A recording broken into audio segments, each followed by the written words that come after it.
Come on. Join your hands and close your eyes.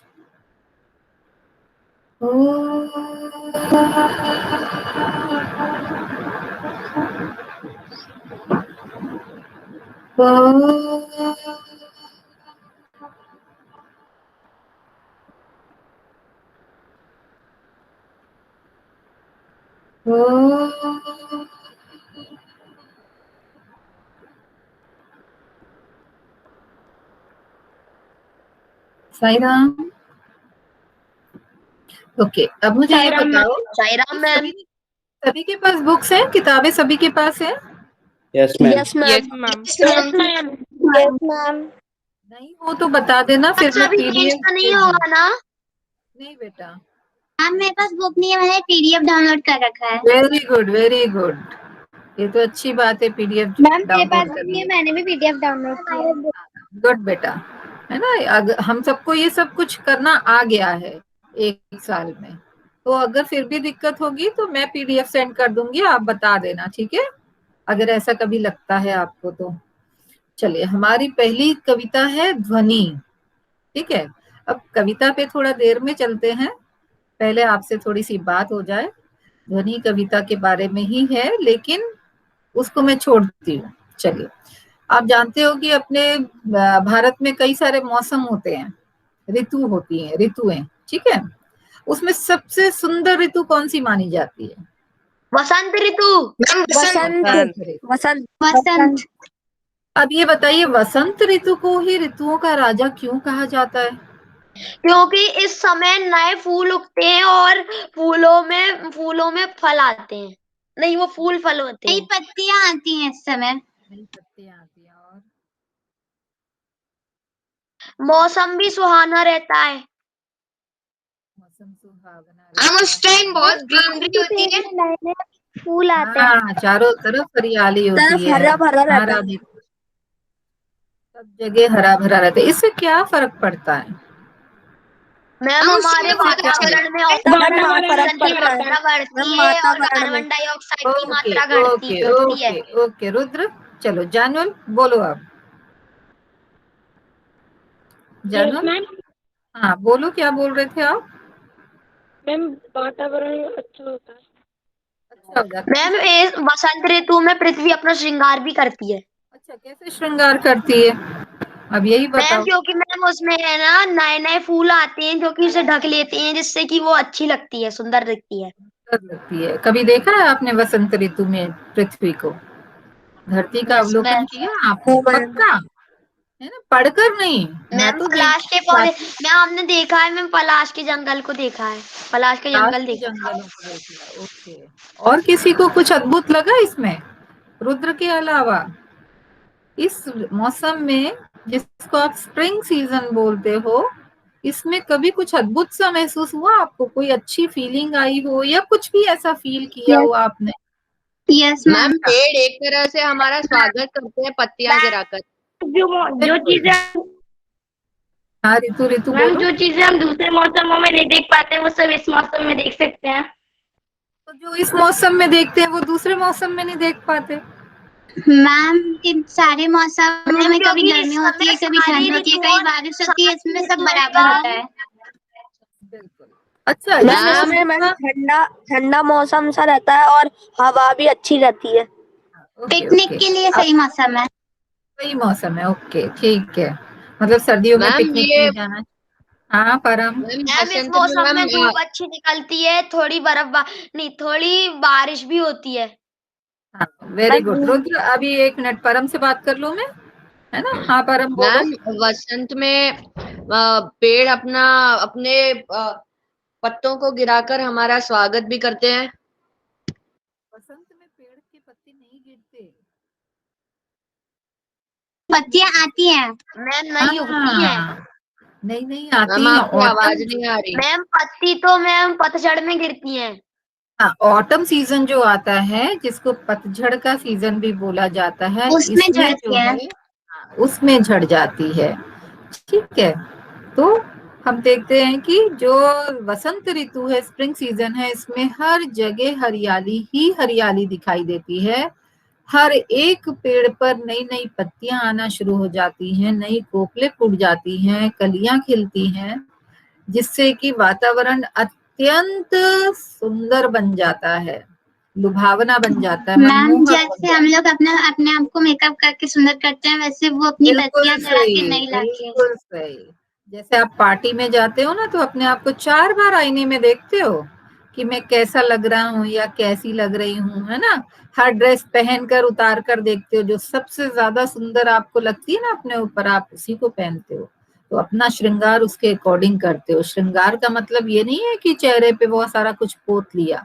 श्रृंगार का मतलब है अपनी सुंदरता बढ़ाने के लिए आपने क्या क्या किया, है ना? आप मैचिंग शूज पहनते हो, सैंडल्स पहनते हो, ड्रेसिंग। बैंगल्स देते हो, वॉच मैम पहनते मैं हो।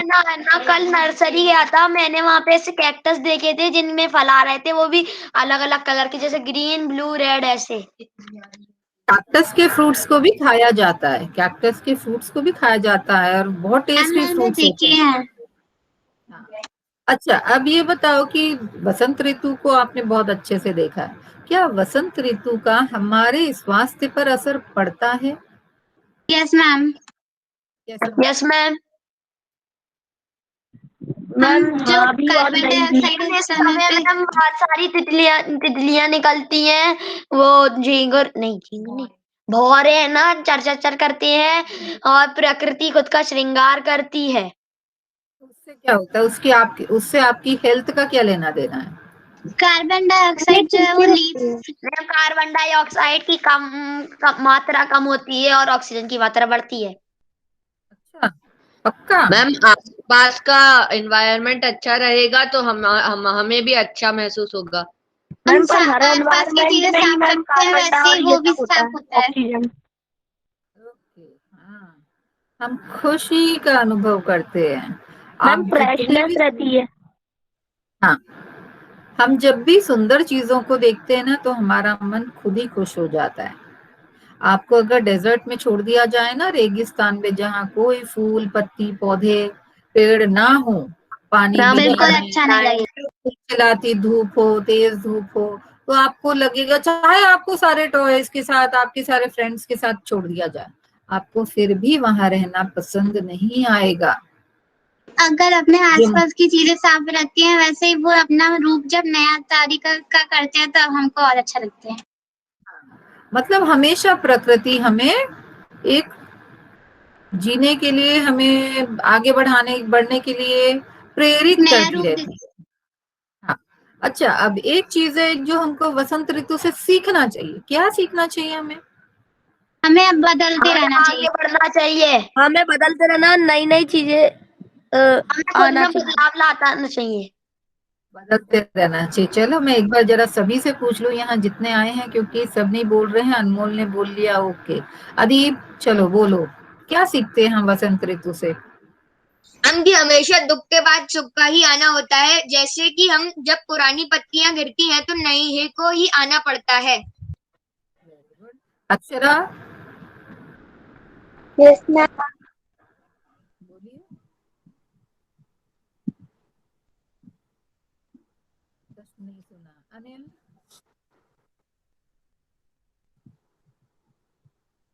अनिल क्लास में हो बेटा? Yes ma'am. हाँ, प्रश्न का जवाब दो, मैम प्रश्न। हाँ, मैम नई पुराने फूल हो जाते हैं मैम, नए फूल भी आते हैं। उससे क्या होता है, क्या सीखते हैं? मैम गर्मियों में हम आम के पेड़ में राधिका नए नए वेट, फूल राधिका आते हैं। राधिका राधिका वेट बेटा, वेट, है ना? एक मिनट, जो नहीं बोलते ना उनसे जरा बोलो, पूछूं मैं। Chitranshi, yes ma'am. हाँ, बताइए क्या सीखते हैं आप इस ऋतु से, क्या? हाँ, मैम हर वसंत ऋतु में हर जगह खुशहाली रहती है और हर जगह हरा भरा रहता है, नए पौधे खिलते हैं। तो, तो आप क्या सीखते हैं इससे? अम, मैम हमें बुराई छोड़ के अच्छाई की तरफ मुड़ना चाहिए। दीक्षा,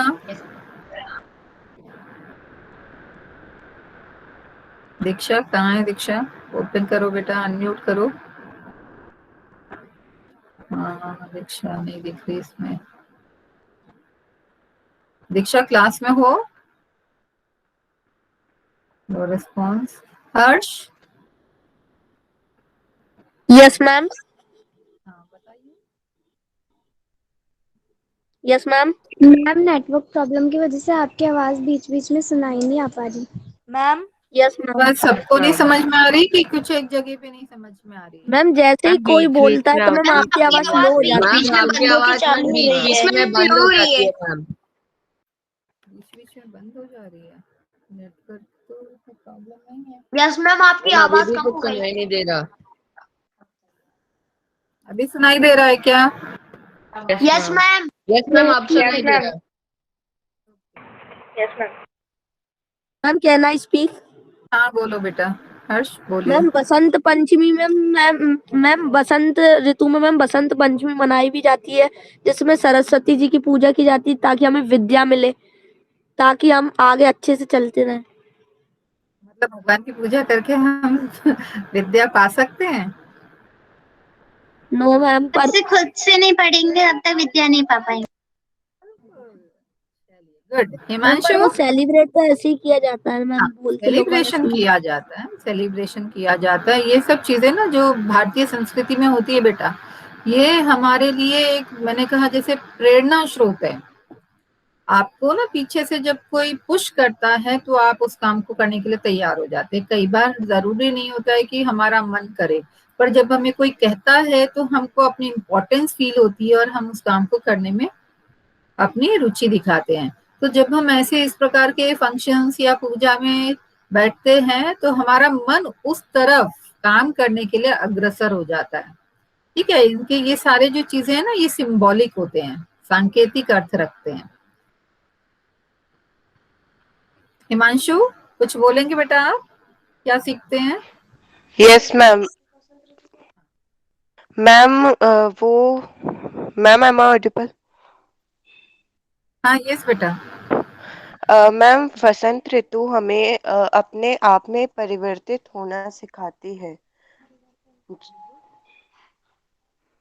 Krishna? Ma'am ma'am may I speak? Ma'am अभी थोड़ी देर पहले आया था तो मैंने क्वेश्चन नहीं सुना। बसंत ऋतु हमें क्या सिखाती है? मैम अभी मैं मैम may I? बता दूंगा, थोड़ा सोच। ओके ओके ओके बेटा। अदनान? मैम वसंत ऋतु हमें गर्मी सहना सिखाती है। गर्मी सहना सिखाती है। अच्छा, वसंत ऋतु में गर्मी होती है? नो मैम ठंडी सहना सिखाती है। ठीक है, फाइंड आउट करना पहले। परम? मैम वसंत हमें ये सिखाती है कि वसंत ऋतु हमें यह सिखाती है कि अगर हमारे आसपास का हमारे आसपास का नेचर अच्छा होगा तो हमें भी खुशी महसूस होगी। पूनम? पार्थ? Yes ma'am. हाँ पार्थ बेटा। वसंत ऋतु में रंग बिरंगे फूल खिलते हैं जिनसे हमें यह सीख मिलती है कि फूलों की तरह हमें भी खुशी और मुस्कुराहट फैलाते रहना चाहिए। Okay good. Poonam? Ma'am may I? Just wait बेटा, your turn. Ma'am may I? Poonam?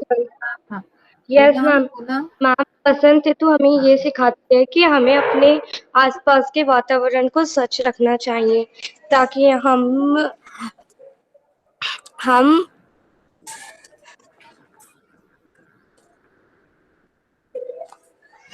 ताकि हम स्वस्थ रह सकें। हम स्वस्थ रह सकें। हाँ, स्वस्थ ओके। रह सकें। प्राची? मैम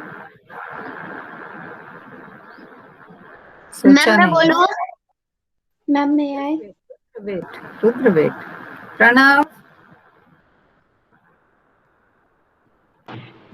मैम बसंत ऋतु हमें ये समझाती है कि हमें पेड़ों को जल देना चाहिए। वसंत ऋतु बोलती है कि जल दो मुझे। Ma'am may I? Okay good. अच्छी बात है, आपने पेड़ों की बात सुनी। राधिका, मैम मैं आई। अनमोल वेट मैम करो बेटा, वेट आ, करो। हम बसंत ऋतु से ये समझ में आता है, गर्मियों के मौसम में आम के पेड़ में छोटे छोटे फूल खिले होते हैं और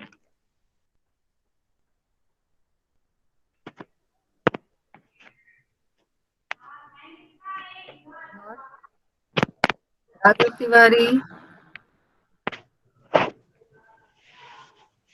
मैम वसंत ऋतु में जैसे कि जब पत्तियां जब गिरती हैं वो हमारा स्वागत करती हैं, और फिर जब हम उन पे पैर रखते हैं तो उसकी उसकी जो आवाज होती है हम उससे खुश हो जाते हैं, और जो उसकी जो ठंडी जो हवा होती है हम उससे फ्रेश हो जाते हैं, इससे हमें और खुशी मिलती है। तो आप ये बताओ कि पेड़ों पर अगर पत्ते नहीं होंगे तो आपको उन्हें देखकर अच्छा लगेगा? No ma'am. No ma'am. Season का मतलब है नई शुरुआत, नई शुरुआत, हर चीज की नई शुरुआत। मैं बोल ओके, सकता हूँ? अभी नहीं, अभी बारी आ रही है। राम लखन, गुड, वेलकम बेटा। पहली बार आपको इस क्लास में देखा, पिछले साल देखा नहीं है आपको। हाँ बोलिए राम लखन, कुछ बोलोगे आप? Yes ma'am. बताइए, वसंत ऋतु के बारे में क्या पता है आपको?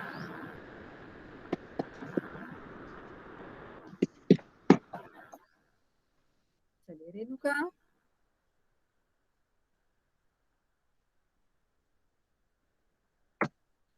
रेणुका क्लास में नहीं हो क्या?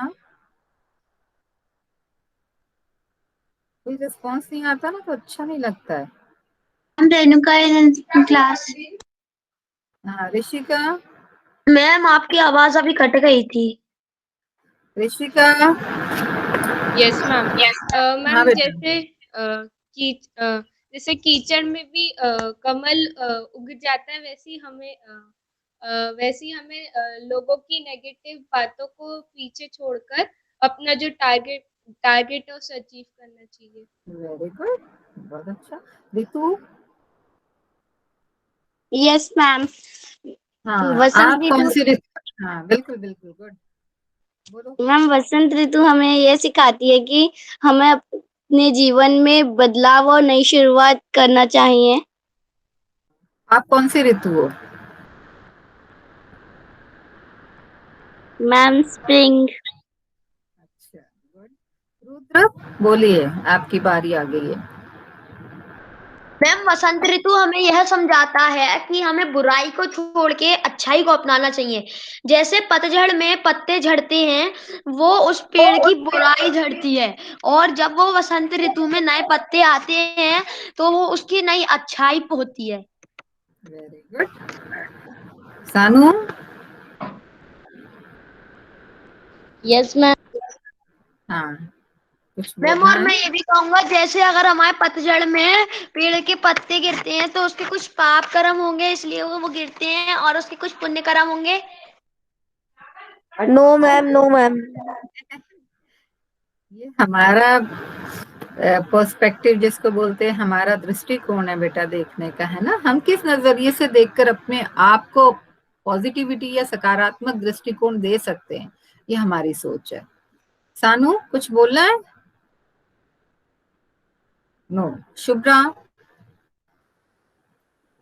हमें अपने जीवन में छोटे छोटे बदलाव करते रहना चाहिए, खुद को प्यार करना चाहिए और जो भी हम हमारे पास है उससे खुश रहना चाहिए। जीवन में मेहनत करने का फल हमेशा मीठा होता है, ये याद। जितने भी मौके मिले उनमें अपने आप को साबित करने के लिए पूरी मेहनत लगा देनी चाहिए और जब भी हम कोई नई शुरुआत करें तो अपना सबसे अच्छा देना चाहिए। Very good. जैनुल,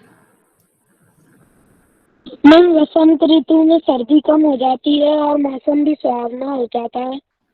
तो उससे क्या फर्क पड़ता है? यस अक्षरा, बोलो बेटा। मैं आई। मैम जब वसंत ऋतु आता है तो जैसे हम सब खुश हो जाते हैं उसके मौसम से, वैसे हमें भी खुश रहना चाहिए ताकि हमसे दूसरे लोग खुश रहें। Okay, very good. अनमोल, हमें नई सोच को अपनाना चाहिए, जैसे पतझड़ में वो अपने पुराने साथियों को छोड़ के नए साथियों को लेता है। और इस समय अगर पहले जमाने में पुरानी सोच ये थी कि लड़कियों को घर से बाहर नहीं निकलना चाहिए, पर अभी की सोच से बदलाव हुआ। चलिए, वेरी गुड, बहुत अच्छे थॉट्स हैं आप लोगों के, है ना। अब जब हम मौसम की बात करते हैं और उसमें भी वसंत ऋतु की बात करते हैं और उसमें जो परिवर्तन देखते हैं अपने वातावरण में या प्रकृति में, तो हमें एक चीज को हमेशा ध्यान में रखना चाहिए कि प्रकृति हमें जीवन के हर चीज के बारे में बताती है। फर्क इससे पड़ता है कि हम उसको कितना समझते हैं, ठीक है। तो जब भी आप वसंत ऋतु को या किसी भी मौसम को देखते हो तो मौसम से हमारे जीवन का बहुत गहरा रिश्ता है। वसंत ऋतु जैसा आप लोगों ने बताया कि पुरानी चीजों को छोड़कर आगे बढ़ने का नाम है, परिवर्तन का नाम है, खुश होने का नाम है, संतुष्ट होने का नाम है। बहुत सारे जितने परिवर्तन आए हैं, जो चीजें हमारे पास हैं उसी में हम खुश रहें, ऐसा कहती है वसंत ऋतु। वाकई बहुत सारी सीख देती है। अब आप ये सोचकर देखो कि हमारे सगे संबंधी कितने हमसे क्लोज रहते हैं, जुड़ाव कितना ज्यादा रहता है, हम सबसे कितने जुड़े हुए हैं। लेकिन कोई एक हमसे बिछड़ जाता है तो हमें कितना जीवन में तकलीफ होती है और उसको हम भुला नहीं पाते। आसान नहीं होता क्योंकि हम मनुष्य हैं। लेकिन प्रकृति हमें सिखाती है कि हम जीना नहीं छोड़ सकते, हम जिंदा रहना नहीं छोड़ सकते, हमें आगे बढ़ना पड़ेगा, चाहे आपकी इच्छा हो या नहीं हो। तो जो आपके पास रह गया है उसको साथ लेकर आगे बढ़ो और खुश रहो। खुश रहने से सबसे ज्यादा फर्क आपको पड़ता है, क्योंकि आपका स्वास्थ्य अच्छा रहता है। खुश रहने से हमारे स्वास्थ्य में वृद्धि होती है, हम सेहतमंद बनते हैं। आप कितनी ही एक्सरसाइज कर लो, कितनी ही डाइट प्लान कर लो, लेकिन यदि आप खुश नहीं हैं तो आप स्वस्थ नहीं हो सकते।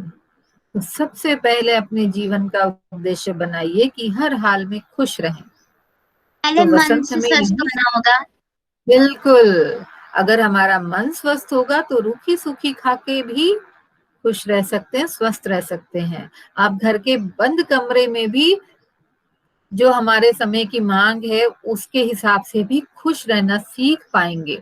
आपके आसपास गमले हैं तो उनको देख सकते हो, सुबह की मौसम को देख सकते हो, प्रकृति को निहार सकते हो, चिड़ियों को देख सकते हो, छोटी छोटी गिलहरियों को देखकर अपने मन को खुश कर सकते हो। तो बहुत सारी चीजें हैं अपने आप को प्रेरित करने के लिए, लेकिन आपको उसके लिए काम करना पड़ेगा। अगर आप रुक गए तो कुछ नहीं होगा। अपनी मदद हम स्वयं ही कर सकते हैं। तो ये जो पहला पार्ट है वसंत के बारे में, ध्वनि कविता जो है, ये कवि की मन की आवाज है। ध्वनि का मतलब होता है आवाज, और कवि के आवाज। मन से, हाँ, कवि के मन से एक बहुत ऐसी आवाज आ रही है जिसमें कवि ये सुन पा रहा है कि जैसे कि प्रकृति में वसंत आया है और वसंत की वजह से हर पेड़, हर पत्ती नई नई सी हो गई है। हर जगह वो देख रहा है कि हर पेड़ पे छोटी छोटी सी नई नई पत्तियां आ गई हैं, सब में छोटी छोटी सी कलियां फूट रही हैं। प्रकृति बड़ी ही सुंदर और मनोरम हो गई है, रंग बिरंगी हो गई है। तो जैसे सोचता है यही कि, हाँ, वो सोचता है कि ये साइकिल तो चलता रहता है। प्रकृति में जो फूल खिलेंगे, फिर वो फल बनेंगे, फिर बीज बनेंगे, फिर बीज से नया पौधा आएगा, फिर वृक्ष बनेगा। तो ये चक्र तो चलता रहेगा और यह परिवर्तन इसी प्रकार होता रहेगा। एक फूल कली सोचे कि मैं कली ही रहूं तो पॉसिबल नहीं है, संभव नहीं है, उसको फूल बनना पड़ेगा। एक फूल सोचे कि मैं फल में परिवर्तित ना हो तो ऐसा नहीं होगा, उसे फल का रूप धारण करना ही पड़ेगा, क्योंकि सृष्टि की रचना चलानी है, करनी है, सृष्टि को चलाना है। उसके अभी आगे स्प्रिंग अगर एक फल सीजन ही बोले चल रहा कि है मैं, ना? हाँ, यस बेटा, अभी स्प्रिंग सीजन ही चल रहा है ना? स्प्रिंग सीजन कितने महीने चलता है? जून तक चलता है, मार्च से जून तक। नहीं चलता जून तक। मैंने अभी ऐसा कहीं से आपकी पता किया। हाँ, अब गर्मी का मौसम शुरू हो रहा है, ठीक है। स्प्रिंग सीजन फरवरी में आया था, फरवरी से लेकर ये पूरा इस तरीके से कुछ समय जो जब हमको नए नए पत्ते झड़ने के बाद जब नई पत्तियां आ रही होती है वो स्प्रिंग सीजन है। अब धीरे धीरे आप देखोगे कि मौसम में होली के बाद से परिवर्तन आना शुरू हो गया है। पहले आपको लगता था कि होली तक थोड़ी बहुत ठंडक थी भी, लेकिन होली के बीतते ही गर्मी आप आती है। देखोगे कि मैम गर्मी थोड़ी आ गर्मी गई। लगने लग अभी जाती है। हाँ, अब ये गर्मी क्या है, जून तक चलेगी जब तक कि वर्षा ऋतु नहीं आ जाती। ठीक है, जून के मौसम तक चलेगी और जैसे ही वर्षा ऋतु आएगी थोड़ा सा ठंडा हो जाएगा।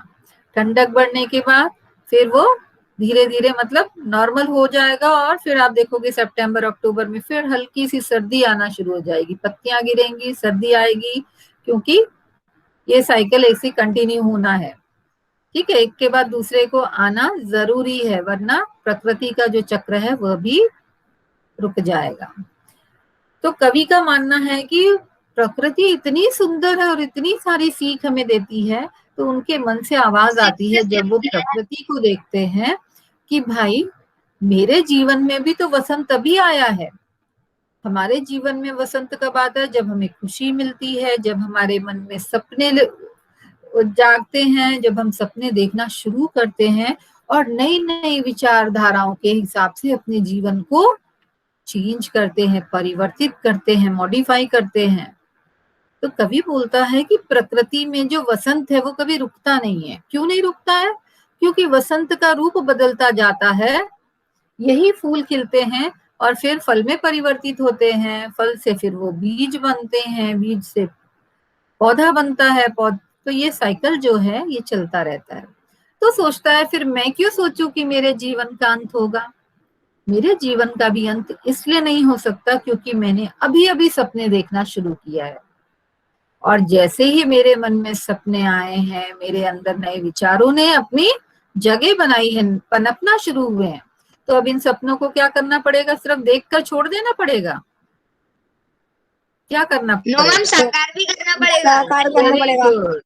साकार करना पड़ेगा। साकार करने के लिए क्या करना पड़ेगा? मेहनत मेहनत करनी पड़ेगी। मीठा होता है वैसे। बिल्कुल, है ना। हम सपने तो देखते हैं, पर सपने देखकर अगर छोड़ दोगे तो सपने में ही खुशी मिलती है, लेकिन अगर आप सपनों को साकार करने में जुट जाते हैं तो आपको हकीकत में खुशी मिलती है। आपके प्रयासों के फलस्वरूप आपको अच्छे परिणाम मिलते, अच्छा फल मिलता है। तो सपने अवश्य देखने चाहिए, क्योंकि सपने जो देखते हैं वही सपनों को पूरा करने के लिए भी प्रयास करते हैं। केवल सपने देखेंगे तो सपने तो हम रात में देखते हैं, है ना। एक कोट है, कोटेशन अपने स्कूल में भी लगा हुआ है, पता नहीं आप में से कितनों ने पढ़ा है या नहीं पढ़ा। ठीक है, कोटेशन कहता ये है कि सपने ऐसे होने चाहिए जो आपको नींद ही ना आने दें। सपने वो होने चाहिए जो आपको नींद ना आने दें। नींद नहीं आने देंगे इसका मतलब आप मेहनत में लगे रहोगे, मेहनत करते रहोगे, और तब तक करोगे जब तक कि आपको वह चीज हासिल नहीं हो जाती, वह सफलता मिल नहीं जाती है। तो अगर मम्मा सोचे कि अरे कल मैंने नाश्ता ढेर सारा बना दिया, आज मैं सोती रह जाती हूँ, मेरे को भी आराम करना है, तो नहीं हो सकता, है ना। और आप सपना सोचें कि अरे मैं तो चाट पकोड़े खा रहा हूँ, इडली डोसा खा रहा हूँ, या मेरे मनपसंद की चीज खा रहा हूँ, तो सपने से खाने से पेट बढ़ जाएगा क्या? नहीं, आपको उठकर उसके लिए काम करना पड़ेगा। काम करके तैयार करके जब उस चीज को आप खाओगे या जब उस चीज को फील करोगे या हकीकत में देखोगे, तब आपको मजा आएगा कि वाह इतना टेस्टी। ठीक है, तो किसी भी सपने को पूर्ण करने के लिए कवि का मानना है कि मेहनत करते रहना जरूरी है। और इसलिए वो बोलते हैं, पहले वो सोचते हैं कि शायद मेरा अंत आ गया। हाँ बेटा। मैम सोचने से नहीं होते, करने से होते हैं। मैम मैं ये कह रही थी, जब तक हम उठ के कुछ बनाएंगे नहीं तब तक हम खाएंगे कैसे? बिल्कुल सही, बिल्कुल सही। एक आपको याद हो, अगर पिछली क्लास में हमने एक श्लोक पढ़ा था, कुछ याद है उस श्लोक के बारे में?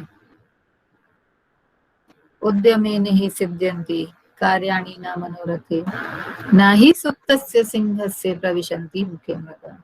किसी कार्य की परिणति तभी होती है, कार्य कब तभी संपूर्ण होता है जब आप उसके लिए मेहनत करते हैं।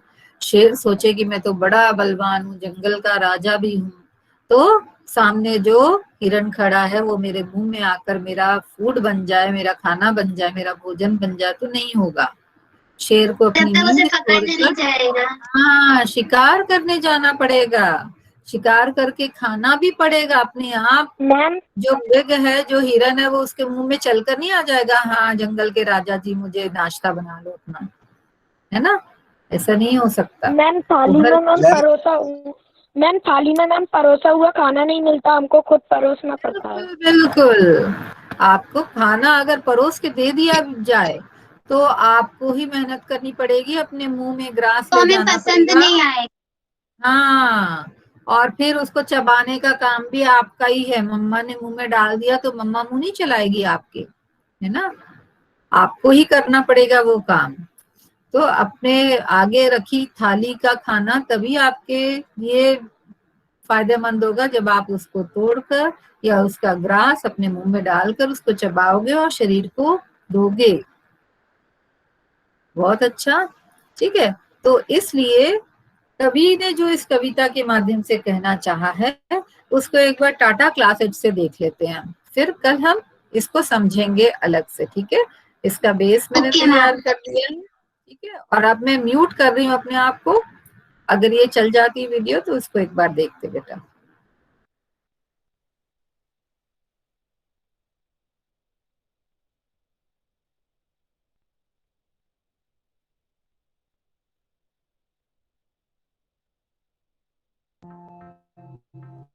ध्वनि कवि सूर्यकांत त्रिपाठी निराला। कवि सूर्यकांत त्रिपाठी निराला इस कविता में वसंत ऋतु के फूलों के माध्यम से अपने अनंत जीवन की कल्पना कर रहे हैं। वास्तव में वे वसंत को अपनी ध्वनि अर्थात आवाज बनाकर अपने मन की बात हमसे कर रहे हैं।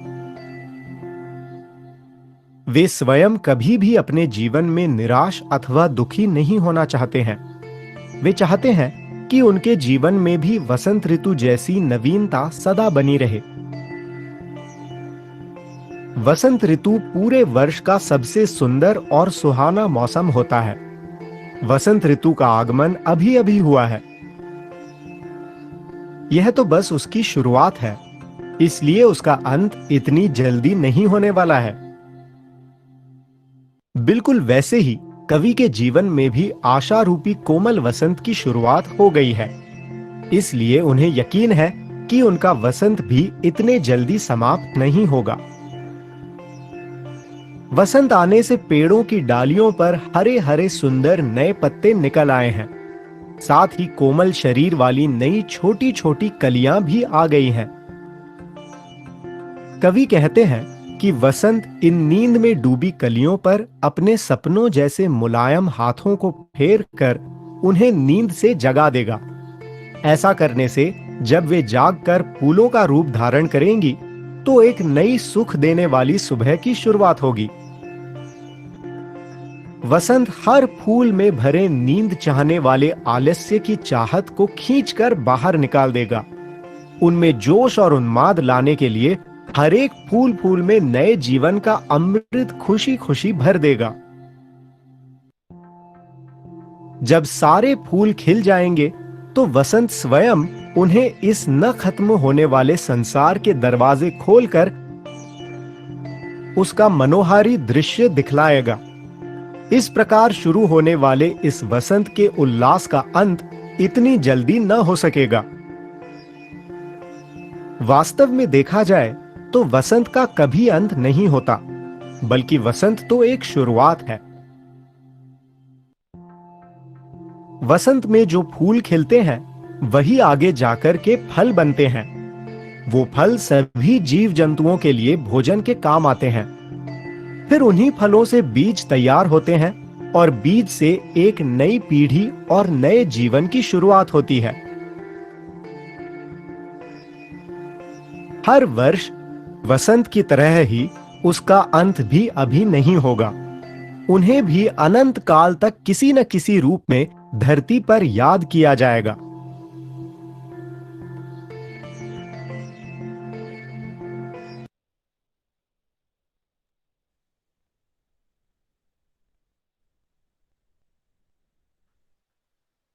समझ में आया बेटा?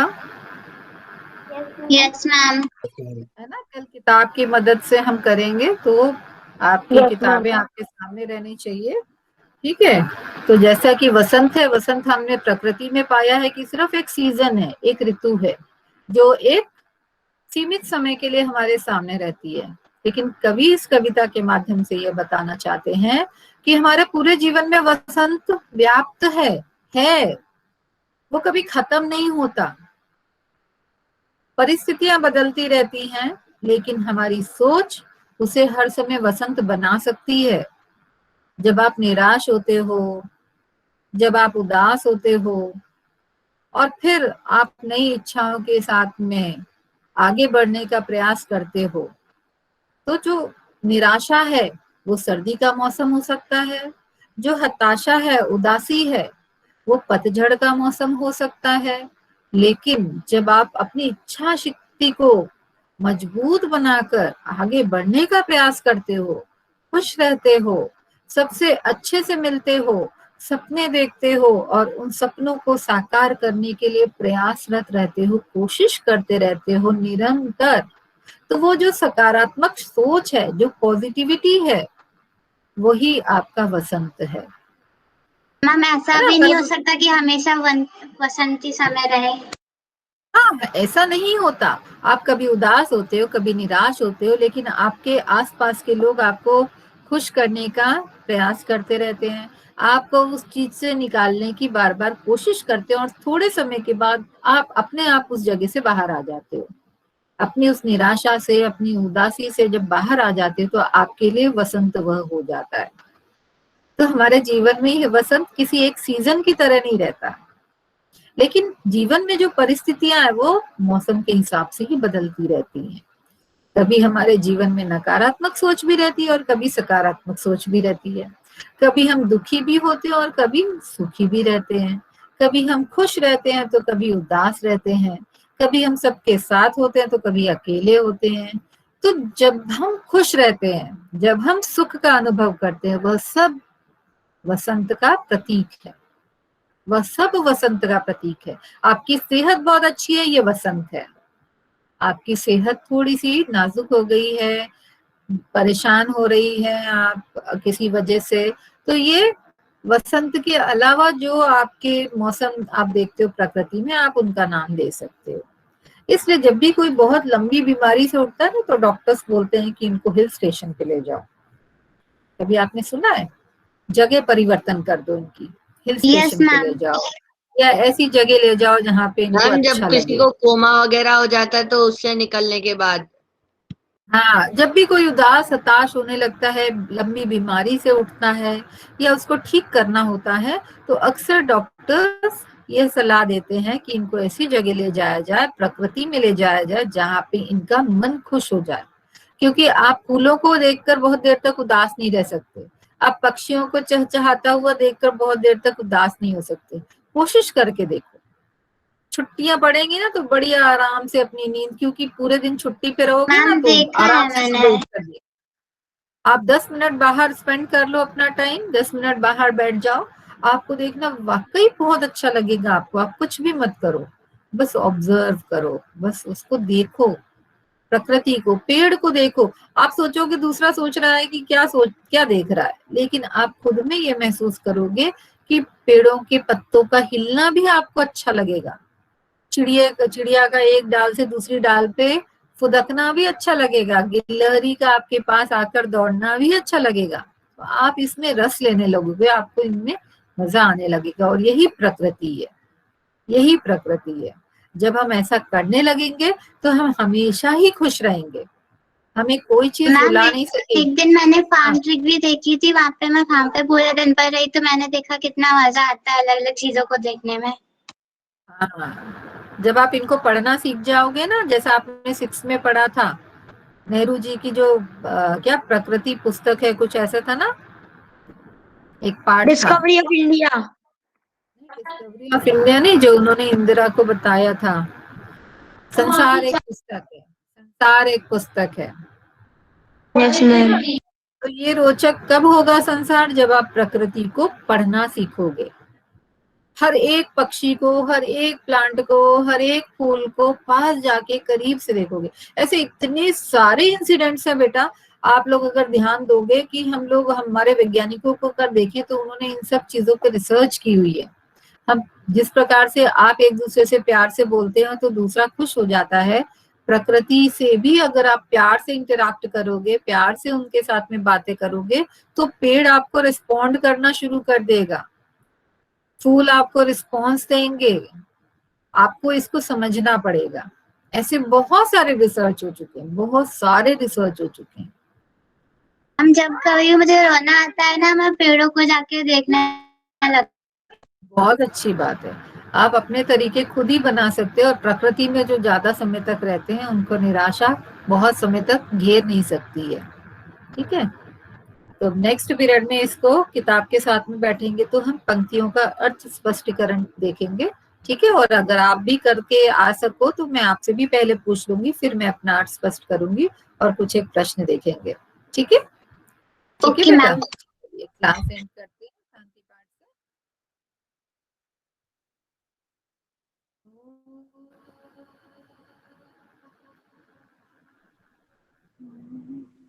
शांति शांति शांति।